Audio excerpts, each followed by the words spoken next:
243 seat पर यदि जनसुराज लड़ती है तो उसमें 70 सीट अत्यंत पिछड़ा को देंगे। और राजद की सरकार हो, राजद पार्टी हो, चाहे जदयू पार्टी हो, चाहे भाजपा हो, तो वो एकदम कास्टिज्म लेकर के चल रहे हैं। लेकिन प्रशांत जी में कास्टिज्म नहीं है, सिर्फ ये है। तो जब सरकार ही भ्रष्ट है तो यहाँ पर पदाधिकारी जो है सो बेलगाम है। इस प्रशांत जी आए हैं, जनसुराज है, तो हमारा क्या होगा? आने वाला कल जनसुराज का है, यहाँ जनसुराज पार्टी की सरकार बनेगी। समय दीजिए और 1 साल के अंदर तमाम युवकों को यहाँ रोजगार का व्यवस्था जरूर हम करेंगे। अभी हमारे साथ सुपौल जनसुराज के मजबूत सिपाही महेंद्र साहू जी जुड़े हैं। आज हम इनसे बात करेंगे कि आखिर क्या कारण रहा कि 45 वर्ष के राजनीतिक अनुभव को इन्होंने प्रशांत किशोर जी के साथ विलय कर दिया। क्या कुछ अच्छा लगा जो प्रशांत किशोर के जनसुराज में ही आना पसंद किए? और भी बहुत सारे ऐसे सवाल हैं जो सवाल हम इनसे लेने का हम काम करेंगे। तो सबसे पहले तो हमारे अनोखा एक्सप्रेस न्यूज में आपका बहुत बहुत स्वागत है सर। चलिए, आपका अनोखा न्यूज एक्सप्रेस को मेरी तरफ से बधाई है। पहला सवाल तो ये होगा कि महेंद्र साहू कोई नई नाम नहीं है सुपौल जिला में। आप कई दल में आप रहे हैं, कई दलों के साथ आप काम किए हैं, लेकिन इस अनुभव को आप जनसुराज के साथ जो मर्ज किए हैं, क्या कारण रहा? देखिए, 2020 में हम जाप से प्रत्याशी पिपरा विधानसभा से रहे जी, लेकिन जो विभिन्न दलों में रहने का मुझे मौका मिला उसमें यही पाए जो कहीं किसी भी दल का जो अपना नैतिक स्तर है वो पतन हो चुका है। किसी भी 2020 में चुनाव लड़ने के बाद मैं किसी दल में छोड़ दिया पार्टी को, और हमको किसी जो भी दल पूर्व से चला रहा है उस दल में हमको कहीं अच्छा नहीं लगा। हम अपने आप को मन में सोच रखे थे जब हम राजनीति से करीब करीब संन्यास ले लेंगे। लेकिन 2022 में जब जनसुराज के प्रणेता आदरणीय प्रशांत किशोर जी 2 अक्टूबर 2022 को भितरवा पश्चिम चंपारण गांधी आश्रम से पदयात्रा का जो उन्होंने घोषणा किया, तो उनका जो सोच विचारधारा जो बिहार के लिए, बिहार की कुव्यवस्था को बदलने के लिए, जो बिहार में अभी जितना भी चीज़ है वो बिहार में अभी बेरोजगारी है, बिहार में अभी पलायन है, बिहार में अभी शिक्षा, स्वास्थ्य, तमाम चीज़ जो है सो गिर चुका है। और आप देखते हैं जो अभी भाजपा की सरकार बिहार में नहीं बनी, लेकिन जब भाजपा वाले नीतीश जी, जो माननीय नीतीश जी अभी बिहार में मुख्यमंत्री हैं, वो राजद के साथ जाते हैं तो भाजपा वाले उसको गाली देना शुरू कर देते हैं, उनका आलोचना करना शुरू करते हैं। वही नीतीश जी यदि भाजपा के साथ चले जाते हैं तो राजद वाले उसका आलोचना शुरू कर देते हैं। तो कहने का मतलब जो एक ही चट्टा के दोनों बट्टा है, वो दोनों अपने आप में जो है सो गिर चुका है। और बिहार की जो कुव्यवस्था है उसको किसी से सुधर, आज़ादी को 78 साल आज बीत चुका है। आज देखिए आप कोसी में एक भी अभी उद्योग धंधा नहीं, एक पेपर मिल है, और आज यदि कोसी में बैजनाथपुर का पेपर मिल चालू रहता है, बनमनखी का चीनी मिल चालू रहता है, आज हजारों श्रमिक यहाँ पर काम करते हैं। आज कुल मिला के आप ये कहना चाह रहे हैं कि चाहे नीतीश की सरकार रही हो या लालू प्रसाद यादव की सरकार रही हो या मौजूदा समय में भी एनडीए की बिहार में सरकार है, केंद्र में भी है, तो इनके सरकार में बिहार का भला नहीं हुआ। मतलब बिहार के जो आम लोगों की जो उम्मीदें थी वो पूरा नहीं हो पाई। अब लोगों के आस प्रशांत किशोर में दिख रहा है, ऐसा कहना चाह रहे हैं आप? एकदम क्लियर है जो प्रशांत किशोर का कहना है, जो यहाँ पर जो मजदूर का खान बना दिया है। 78 साल में चाहे कांग्रेस की सरकार रही हो, चाहे वो जदयू की सरकार रही हो या राजद की सरकार रही हो, तो मिला जुला कर कोई भी बिहार के भला के लिए कोई अभी तक सोचा नहीं है, एक भी उद्योग धंधा नहीं लगाया है। प्रशांत जी से हम आशा करते हैं, यहाँ की पब्लिक तीसरा मोर्चा का आशा कर रहे थे, सोच रहे थे, लेकिन वर्तमान समय में प्रशांत जी आए हैं। तीसरा मोर्चा 2 अक्टूबर को पार्टी बनेगी, जनसुराज पार्टी, वो घोषणा होगी और यहाँ पर उद्योग धंधा लगेगा। यहाँ का मजदूरों का जो खान बना दिया, यहाँ का मजदूर से पूरे देश का विभिन्न राज्यों में उद्योग धंधा चल रहा है, आश्रित हो गया है यहाँ के मजदूरों पर, और यहाँ तमाम मजदूर पलायन करते हैं। इस मजदूरों का और बेरोजगारों का प्लान को रोकने के लिए और शिक्षा को नई दिशा देने के लिए यहाँ जो है सो वो प्रशांत जी सोच रहे हैं और लगातार वो पदयात्रा 2 अक्टूबर 2022 से पदयात्रा कर रहे हैं। पूरे बिहार में अभी तक 16 से 17 जिला में उनका, तो अभी सुपौल जिला में दौरा उनका चल रहा है और तमाम जगहों वो सभा लगाकर लोगों को जगा रहे हैं, विचार दे रहे हैं, मंत्र दे रहे हैं जो आप अपने आप को जगिए और आने वाले कल में आपके बच्चे को यहाँ पर अगला जो छठ आएगा उस छठ में जो बच्चे लौट करके आएंगे 2025 में, यदि आप जनता का राज, जनसुराज माने है जो जनता का राज, आप किसी की राज नहीं बनाइए, जनता का राज बनाइए और जनता का राज यदि बनती है, आप लोग बनाते हैं, तो आने वाले कल में जो आपका बच्चा अन्य राज्यों में जाकर के मजदूरी करते हैं उसको जो आएंगे 2025 में छठ में जो आएंगे उसको पुनः वापस नहीं जाने देंगे। जी, तो जनसुराज अर्थात जनता का सुंदर राज। एक चीज और जानना चाहेंगे सर, आप कई सरकार के कार्यकाल को देखे हैं, लेकिन जिस तरह से आप जनसुराज के पीछे हैं, प्रशांत किशोर के संगठन को मजबूत कर रहे हैं, जनसुराज के जो सूत्रधार प्रशांत किशोर हैं, लोगों के बीच पद यात्रा के माध्यम से लोगों से पकड़ बना रहे हैं, जन समर्थन मांग रहे हैं विधानसभा चुनाव को लेकर के, तो क्या लगता है कि सर इससे पूर्व में आप विधानसभा के प्रत्याशी भी रहे हैं? हाँ, इस बार हम लोग खुद जब लोगों के बीच जाते हैं, आपकी पार्टी के खास करके अंदर जो है कुछ लोगों में ऐसी चर्चाएं चल रही है कि महेंद्र साहू जी संभावित प्रत्याशी इस बार हो सकते हैं, लेकिन ये चीज़ सामने नहीं निकल कर आ रहा है किस विधानसभा से आप चुनाव लड़ेंगे। तो क्या आपकी जनसुराज और प्रशांत किशोर आप पे विश्वास जताएगी, आप चुनाव विधानसभा की लड़ रहे हैं? देखिए, सबसे पहले तो 2 अक्टूबर 2024 को पार्टी बनेगी और पार्टी बनने के बाद प्रत्याशी के रूप में मैं अपना विचार रखा हूं और पिपरा विधानसभा से ही चुनाव लड़ने का मन बनाया हूं। यदि प्रशांत जी मेरे ऊपर आस्था रखेंगे, पार्टी आस्था रखेगी, यदि वो हमको सिंबल देगी तो हम जनसुराज से चुनाव लड़ेंगे। वैसे चुनाव लड़ने के लिए मन बनाए हुए हैं, लेकिन यदि जनसुराज चाहेगी जो चुनाव लड़े तो पिपरा विधानसभा ही लड़े, क्योंकि आपका जनसुराज जो है इस बार जो चुनाव हो रहे हैं 243 सीट पे चुनाव लड़ रही है, इसमें खास करके महिलाओं को भी 40% भागीदारी को सुनिश्चित किया है। उसके अलावा आप जैसे जो तेजस्वी लोग हैं, जो राजनीति में हैं, लंबे समय से बने हुए हैं, इससे पूर्व में भी आप विधानसभा के चुनाव लड़े हैं, तो क्या आपको उम्मीद है, विश्वास है कि आपकी पार्टी जो है या जनसुराज में आपको यहाँ से पिपरा विधानसभा से मौका देगी? आपको विश्वास है?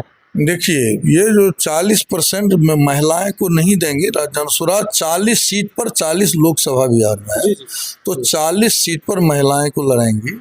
और मैं आपको बताऊं कि पिपरा विधानसभा अभी जो हमारी आबादी है अत्यंत पिछड़ा की, वो 36% की आबादी है, तो 36% आबादी में 70 सीट 243 सीट पर यदि जनसुराज लड़ती है तो उसमें 70 सीट अत्यंत पिछड़ा को देंगे और उसमें ये पिपरा विधानसभा अत्यंत पिछड़ा का सीट है और अत्यंत पिछड़ा में हमारा हक बनता है।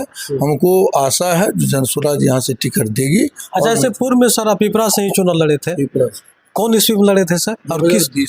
2020। तो उस समय जब आप चुनाव लड़े थे तो जनता का क्या कुछ समर्थन मिला? देखिए, अच्छा समर्थन मिला था, तीसरा पोजीशन में हम यहाँ पर थे और तीसरा पोजीशन में थे चूंकि यहाँ पर जो है, चूंकि पहले कास्टिज्म धारा यहाँ पर था, तो कास्टिज्म था, तो कास्टिज्म धारा लेकर के जो है सो यहाँ पर वोट हमको जो मिला, सम्मानजनक वोट मिला था। लेकिन आज प्रशांत किशोर जी उस कास्टिज्म को तोड़ देंगे। अभी जो उनका जनसभा हो रही है उसमें कोई भी कास्ट ऐसा नहीं है जो नहीं उनके साथ जुड़े। अभी आप देखिए बिहार में, तो चाहे वो राजद की सरकार हो, राजद की पार्टी हो, चाहे जदयू पार्टी हो, चाहे भाजपा हो, तो वो एकदम कास्टिज्म लेकर के चल रहे हैं। लेकिन प्रशांत जी में कास्टिज्म नहीं है, सिर्फ ये है जो जिसकी जितनी आबादी उसकी उतनी भागीदारी।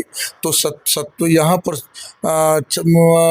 36% हमारा क्या कहते हैं पिछड़ा का आबादी बिहार में है और 70 सीट यदि लड़ता है तो पिपरा विधानसभा अत्यंत पिछड़ा का है और अत्यंत पिछड़ा के नाते हमको टिकट। एक अहम सवाल करना चाहेंगे सर, विधानसभा जो पिपरा की आप बता रहे हैं, इसकी मूलभूत समस्या आपकी नज़र में क्या है?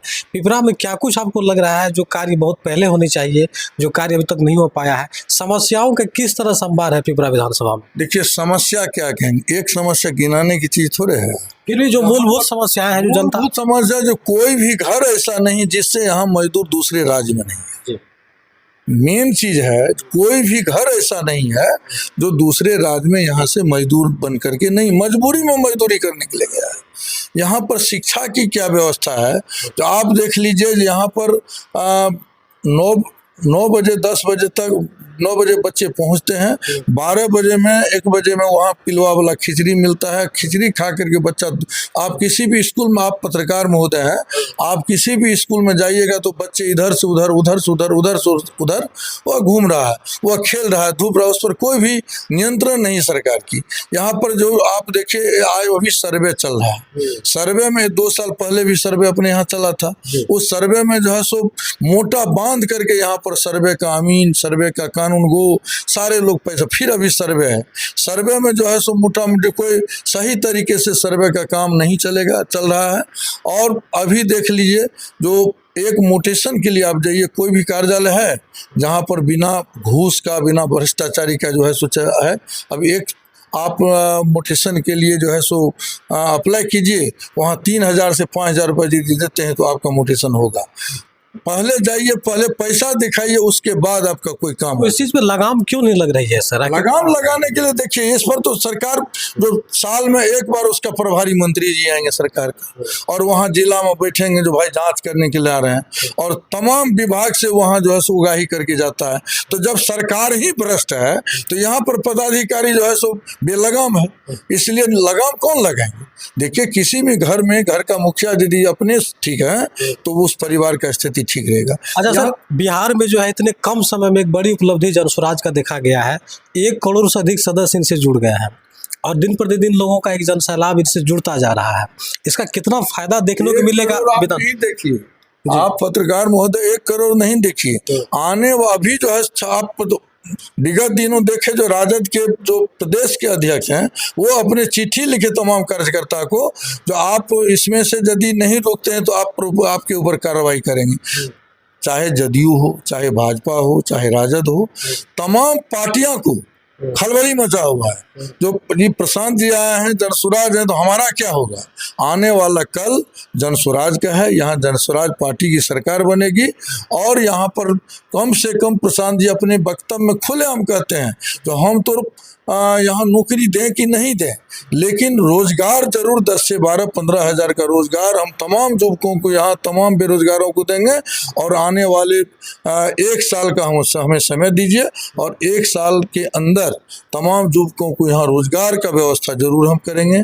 15 साल के बच्चे को हम शिक्षा, जो हाईटेक शिक्षा के लिए हम देंगे, सरकार के तरफ से तमाम पैसा खर्च करेंगे, और शिक्षा में जो भी लागत होगा, चाहे वस्त्र हो, किताब हो, पढ़ाई की व्यवस्था हो, सरकार अपने तरफ से देंगे। और यहाँ पर प्रशांत जी एक चीज़ और कह रहे हैं, अभी जो इतनी महंगाई में जो 60 वर्ष से ऊपर के बुजुर्ग, हमारे माता हो, पिता हो, हमारे बुजुर्ग हो, वो निसहाय हो जाते हैं। आज के ज़माना में बेटा पुतो उनको कितना देखते हैं, तो जो कमाने लायक नहीं रहते हैं, लेकिन उनको 400 रुपया जो है सो भीख के तौर पर आज बिहार की सरकार उनको देने का काम करती है। तो प्रशांत जी का कहना है, यदि हम आते हैं, हमारी सरकार बनती है, तो हम जो है सो आपको 2,000 रुपया महीना, वो जो प्रत्येक बुजुर्ग को हम पेंशन के रूप में देंगे। एक आखिरी सवाल करना चाहेंगे सर। बिहार में अधिकांश जातियों का जो बंधन होता है, ये एक बहुत बड़ा चुनौती होता है हर दल के लिए। ये जातियों का बंधन धीरे धीरे अब टूटता भी नजर आ रहा है। जिस तरह से लोगों का हुजूम प्रशांत किशोर के पीछे है, तो ये कहीं ना कहीं संकेत करता है कि जातियों की जो बंधन है ये भी टूटता हुआ दिख रहा है। ऐसा लग रहा है आप लोगों को? ये तो देखिए, जातियों का बंधन हम तो स्पष्ट तौर पर कहते हैं, तो जाति का बंधन को तोड़ दिया। अभी जो उनके पीछे जो जन सैलाब चल रहा है, आज पदयात्रा में चल रहे हैं, तो कोई कास्ट नहीं, जो एकदम हजारों की संख्या में पदयात्रा में लोग चल रहे हैं, उनकी सभाओं में जुट रहे हैं, और कोई भी उसमें जाति पाति कुछ नहीं है। जाति पाति यदि व्यू रहता तो उसमें ऐसा आप ही बताइए, जो आप जिस मीटिंग में जाते हैं, जिस क्षेत्र में कभी जाते होंगे, जो भी उनका पदयात्रा चल रहा है कि जनसभाएं हो रही है, तो उसमें कोई कास्ट ऐसा है जो बड़े लोग उनके साथ नहीं बैठ रहे हैं? कोई कास्ट है तो उस कास्ट के बड़े लोग उनके साथ एक आखिरी सवाल कर लेना चाहेंगे सर। कुछ लोगों का कहना था कि आपका साक्षात्कार हो, क्योंकि चुनाव से संबंधित बहुत सारी चर्चे आपका हम लोग सुन रहे थे, तो हमारे चैनल के माध्यम से जो भी आम लोग, देश दुनिया के तमाम लोग आपको देख और सुन पा रहे हैं, तो उन लोगों से क्या आप आश्वस्त करना चाहेंगे, खास करके पिपरा विधानसभा की आप बात कर रहे हैं, इससे पूर्व में चुनाव लड़ रहे हैं, इस बार आप विधानसभा चुनाव में आ रहे हैं? हाँ, पिपरा विधानसभा में मेरा जो अत्यंत पिछड़ा का सीट है यह, और अत्यंत पिछड़ा में जिसकी जितनी आबादी उसकी उतनी भागीदारी प्रशांत जी तय कर दिए हैं। और हमें आशा है जो प्रशांत जी मेरा अपना चलने का कार्यशैली रहा है, समाज के हित में हमने काम किया है, विगत 25 वर्षों से जनसेवा में, समाज की सेवा में रहे हैं, तो हमको आशा है जो तो जाते जाते जो है महेंद्र साहू जी, युवाओं के लिए क्या कुछ संदेश देना चाहेंगे? देखिए, युवाओं के लिए संदेश जो है सो, युवा तो रीढ़ है। ये देखिए, समाज का जो अभी उत्थान के लिए, जन समस्या को दूर का के लिए प्रशांत जी नहीं कर पाएंगे। हम तमाम युवाओं से आशा करेंगे कि आप जुड़ें, तमाम जगहों के, तमाम वर्गों के, चूंकि युवा, हम इससे पहले युवाओं की मीटिंग बुलाए थे और उस मीटिंग में स्पष्ट हम संदेश दिए थे, जो बाबू आप लोगों के जो पिताजी हैं वो किसी न किसी दल से जुड़े हुए हैं, आप लोग किसी दल में नहीं हैं, आप प्रशांत जी से जुड़िए और आप अपने नैतिकता के आधार पर आप प्रशांत जी के साथ चलिए, जनसुराज के साथ जुड़ करके, और यहाँ पर जो बेरोजगारी है, यहाँ पर जो पलायन है, उसको रोकने के लिए प्रशांत जी अपना बीड़ा उठाए हैं। और आप लोग भरपूर मदद के जनसुराज को बढ़ाइए और यहाँ के पर सरकार बनाइए। और युवाओं के लिए ही खास करके फोकस है प्रशांत जी का, जो युवा को यहाँ जो मेन बेरोजगारी, देखिए बिहार में मेन बेरोजगारी है, और बेरोजगार कौन होते हैं? युवा। बुजुर्ग हम चाह करके भी हम तो नहीं कुछ कर सकते हैं, लेकिन हमारा जो युवा है, युवा बिहार का, देश का भविष्य है, और उसी के लिए खास करके यहाँ मेन फोकस है प्रशांत जी का, जनसुराज का, जो युवा आगे बढ़े। और युवा के लिए हम लोगों का मेरे तरफ से शुभकामना है। और युवा बढ़ते हैं तो उनका जो बेरोजगारी है, आज 25 वर्ष उम्र होने के बाद उनके कंधे पर जिम्मेवारी आ जाती है, तो उस जिम्मेवारी को समाप्त करने के लिए, उस जिम्मेवारी को निर्वहन करने के लिए वो युवा को प्रशांत जी गले लगाते हैं। और हम, मेरे तरफ से भी युवाओं को शुभकामना है कि आप जनसुराज के साथ जुड़िए और आने वाले दिन के लिए, उज्जवल भविष्य के लिए बिहार का कामना करिए। समय देने के लिए बहुत बहुत धन्यवाद सर। चलिए, आपको भी, आपके चैनल को मेरे तरफ से धन्यवाद जो आप मेरे यहाँ तक पहुँचे। तो देखिए, हमारे साथ भी जुड़े हुए थे सुपौल जनसुराज के नेता महेंद्र साहू जी, जिसे आपने सुना। हमने कई ऐसे सवाल को लेकर इनसे बातचीत किया, उन पे उन्होंने खुलासा किया। और बता दें आपको कि इस बार सुपौल के पिपरा विधानसभा से ये चुनाव लड़ने के मूड में है। और प्रशांत किशोर जी, हालांकि इस पर कितना भरोसा जताती है, क्या पिपरा विधानसभा से इन्हें मौका दिया जाता है या नहीं दिया जाता है, ये तो समय बताएगा। बहरहाल, आप लोग इनके बातों से कितना संतुष्ट हैं, और क्या लगता है कि जनसुराज के सूत्रधार प्रशांत किशोर जी लगातार बिहार के अलग अलग जिलों में कैंपेन कर रहे हैं, पदयात्रा कर रहे हैं, लोगों के बीच जा रहे हैं, आगामी विधानसभा चुनाव को लेकर जन समर्थन मांग रहे हैं, तो क्या लगता है इसका क्या कुछ प्रभाव पड़ेगा? क्या बिहार में एक नई तस्वीर लिखने के लिए प्रशांत किशोर जी आए हैं? क्या प्रशांत किशोर जी के मेहनत कितनी रंग लाएगी? इन तमाम विषयों पे आप लोग अपनी राय दीजिए और देखते रहे अनोखा एक्सप्रेस न्यूज़। धन्यवाद।